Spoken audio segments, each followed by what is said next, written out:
because of the physicality of property, gold, real estate, whatever, Mm-hmm. let's say gold specifically, Mm-hmm. historically, with physical property, if I want what you have, or some sociopath or bandit wants what you have, Mm-hmm. and they say, give me some, and you say no, they say, I want some of, I'm going to tax you. You're That's what governments do, right? Right. Look Well, at the tax on gold. Look, you can use Bitcoin, you can use cryptocurrencies, I think even broader than this now, to get a loan, right? They want adoption. Well, yeah, I think there's a lot there on that note. I think that they want another vector to debase against. And if Bitcoin stays decentralized and secure, it's supreme collateral. If I own a house, I get in a car accident, I get all screwed up on fentanyl, I'm in the middle of a remodel, my house is half ripped apart, I go into foreclosure, the bank has to sell that house to whoever is willing to buy that house in that jurisdiction, in that condition it is in. If I borrow against my Bitcoin and Bitcoin stays decentralized and secure and I go under, and I can't service the debt, they can sell that Bitcoin 24/7, 365 globally, and they can be whole or whatever. Yeah, right. But going back to the physical nature of gold and the incentive to violence. So let's say you're on a ship and you come to a Venetian port, and I say the tax is half of everything that you have, and you say, that's too much, you get screwed, I don't want to pay you that, and I just say, I get 100% of what you have. So the incentive is to violence. If I cross your border with an army and I could go into your Fort Knox, then I get all of your gold. So in some sense, a sociopath is incentivized to just kill you and take your stuff. One of the things that I and many other Bitcoiners, and I want to make it very clear, I am as adverse to cryptos other than Bitcoin as I am to the dollar or any other government issued, controlled, corrupted currency, whatever. With Bitcoin, because it's informational and all I have to do to protect my Bitcoin or own my Bitcoin is have 12 words. If you kill me, you don't get my Bitcoin. So that inverts this incentive to violence to an incentive to peace and cooperation.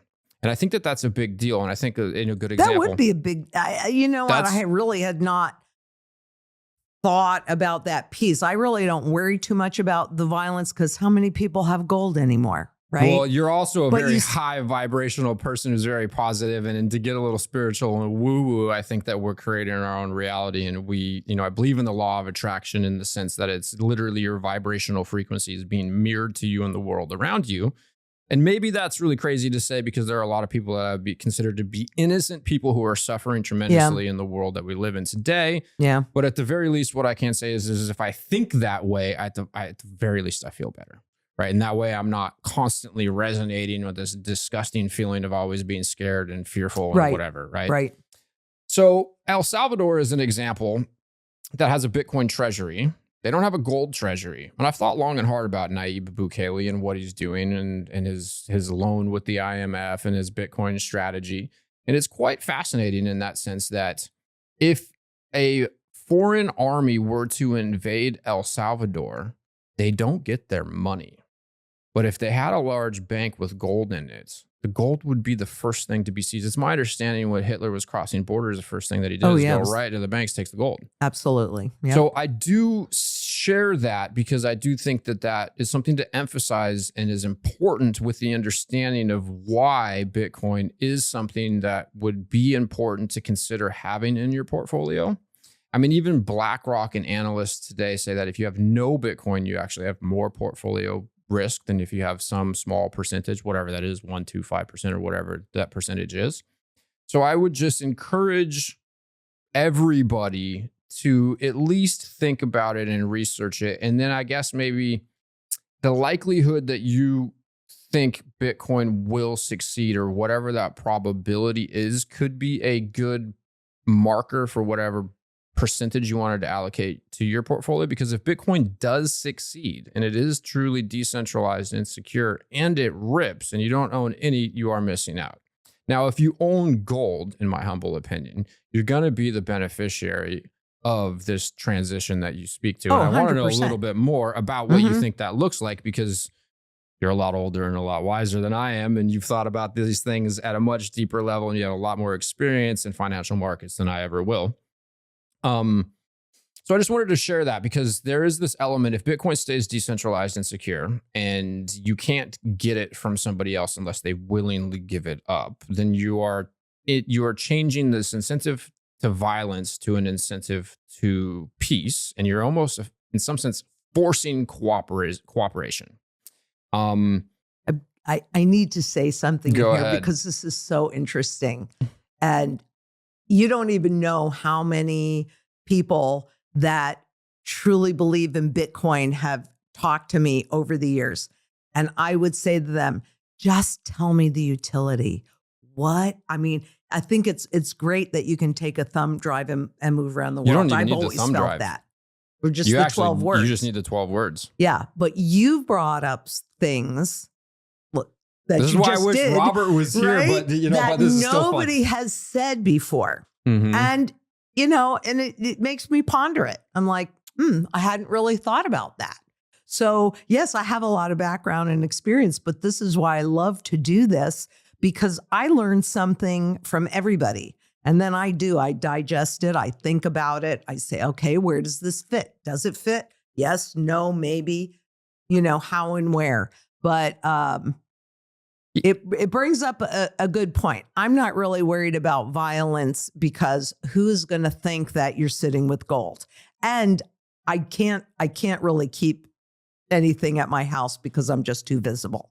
Whereas before I did, because if you don't hold it, you don't own it. And it really is that simple. I've looked at the legal string and it's quite obvious.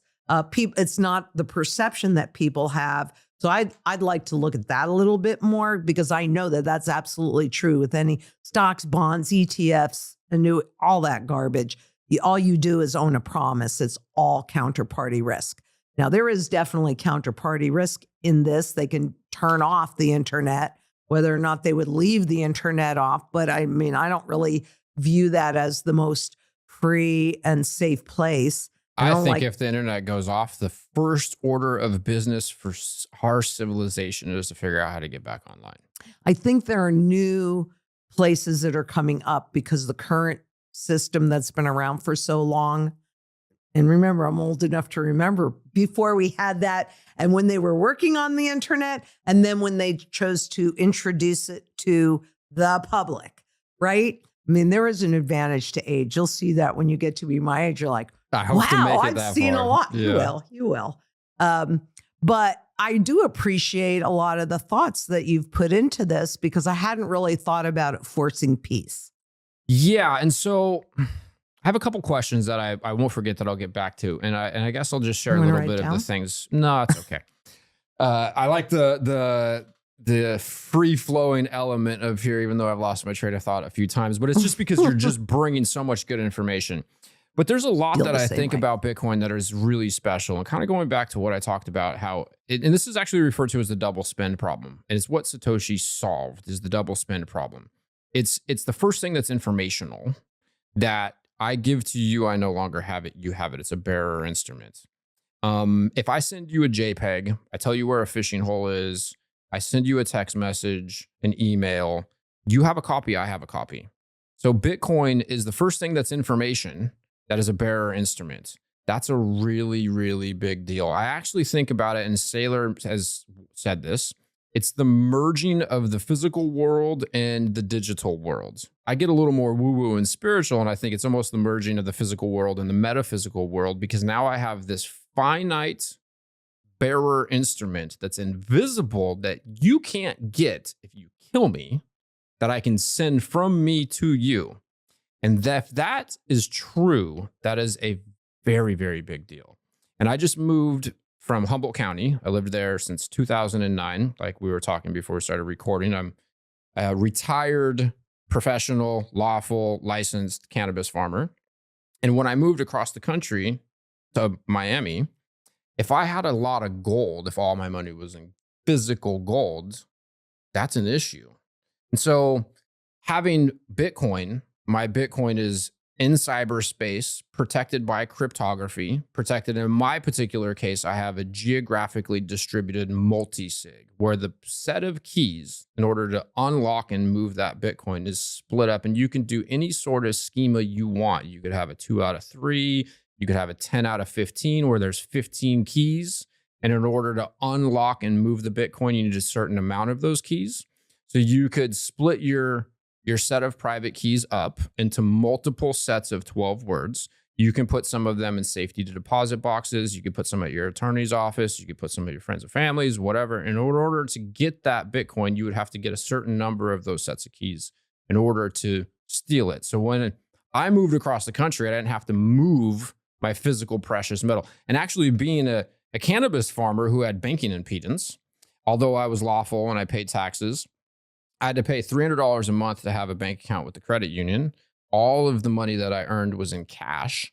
And at some points, I had a large monthly nut to crack to run my business and my life. Mm-hmm. And when I got all of my cash gone, when I converted it into Bitcoin, spent it, whatever, and got rid of my gold and silver, because of the invisible, non-physical element of the Bitcoin and the nature of the business that I was in, I had to be concerned about if I ever got caught, even if there was an issue where I didn't even do anything wrong. If law enforcement came in cannabis, it was a situation where you were proven guilty. You were guilty till proven innocent. Right? They just seize everything. I had facilities with all this electrical stuff running. I had to have this big fireproof safe, but now that's a honeypot. If somebody comes in, the first thing they're going to do is try to get into the safe or steal the safe. So I had to be worried about fire. I had to worry about seizure. I had to worry about theft. And there was points in my life where I literally had pelican cases of cash that I earned lawfully buried in the ground. So when I got all of my capital in Bitcoin behind a very well thought out multi-sig, it was a monumental feeling of relief for me. And especially where I'm in a position that I'm in now, there's 200,000 subscribers to this YouTube channel. I talk about, hey, I own Bitcoin. You know, personally, as being a gold and silver advocate, that you can't just have gold and silver at your house. Right. Some very sophisticated computer hackers could probably figure out how to find your address if they Google it online. And it's who it is. Do we have any private? I mean, seriously. Totally. Yeah. So that is something that is very powerful about the Bitcoin value proposition. I agree with that, except that everything is always sold as convenience, and frequently that convenience can turn around and bite you in the butt. That just goes back to diversification because, which I'm not arguing against. Right. But I will say the only people who are selling Bitcoin are the people who have Bitcoin. I don't think that that's government agencies promoting it, at least up until this point, now that we have BlackRock and the ETFs and, the SBR. But before that, this was a free market emergence where Satoshi created this protocol, released the code into cyberspace. He put it onto a discussion talk forum.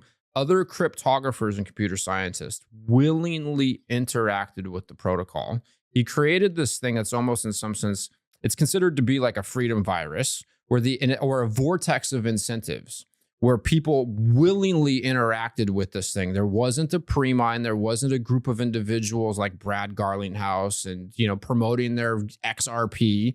It was a protocol created by an anonymous individual that put it into cyberspace. He said it existed, and then other people interacted with it. They started to run the hashing algorithm.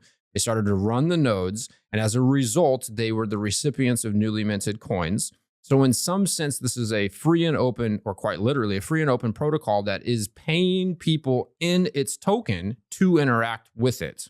And if it's unstoppable, then it is a game theoretic Schelling point. If it's finite in supply, it cannot be debased, cannot be seized, cannot be corrupted, then that means it's probable and logical to think that the world reorganizes itself financially around Bitcoin as the base layer money.